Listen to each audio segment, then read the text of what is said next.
अस्सलाम वालेकुम। GHN news HD के साथ मैं हूं सादिया बतूल। शामिल करते हैं अब तक की अहम खबरें।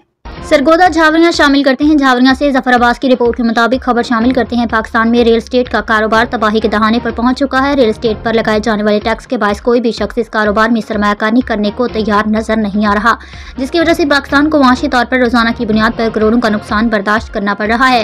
इन ख्यालात का इजहार सेक्रेटरी जमखाना चौधरी उस्मान असलम वड़ाइश ने सहाफियों से गुफ्तगू करते हुए किया। उन्होंने कहा कि रियल एस्टेट के साथ साथ टेक्सटाइल और ज़राअत पर मुल्क का इन्हिसार था, मगर टेक्सटाइल की सनत पहले तबाह हो चुकी है। अब ज़रूरी टैक्स, खाद, बीज महंगे और काश्तकारों को गंदम समेत दीगर अजनास का मुआवजा उनकी मेहनत के मुताबिक न मिलने की वजह से ज़राअत का शोबा भी सवाल पजीर है, जो लम्हा फिक्रिया है। हुकूमत को इस तरफ तवज्जो देने की ज़रूरत है। चौधरी उस्मान असलम वड़ाइश ने कहा कि खुसूसन काश्तकारों की बड़ी तादाद अपने ज़रूरी रकबे फरोख्त करने पर मजबूर है, जबकि रियल एस्टेट के कारोबार से वाबस्ता अफराद अरबों रुपए हाउसिंग स्कीमों में लगाकर फंस चुके हैं।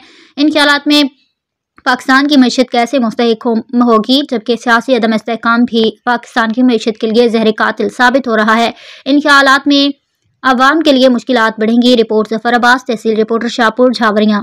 जी, मेरा नाम उस्मान वड़ाइच है। मैं सेक्रेटरी सरगोदा जिमखाना क्लब हूँ। मेरा भी तल्लुक रियल एस्टेट के साथ ही है।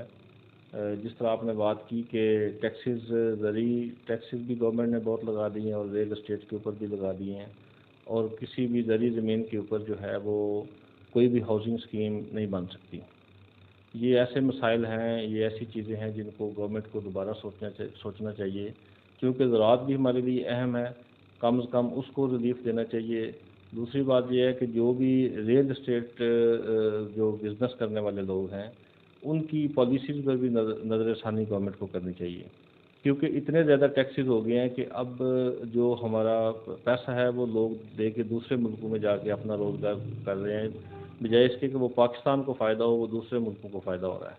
और जो पॉलिसी गवर्नमेंट की है वो टैक्स कम से कम लगाएं, क्योंकि इसमें ज़्यादा से ज़्यादा जो है वो रजिस्ट्रीज होती हैं या मुख्तलिफ टैक्सेस देने पड़ते हैं, जिससे आमदन बार बार गवर्नमेंट को जाती है, और इससे बहुत ज़्यादा गवर्नमेंट का दिन में तकरीबन करोड़ों और अरबों के हिसाब से नुकसान होता है।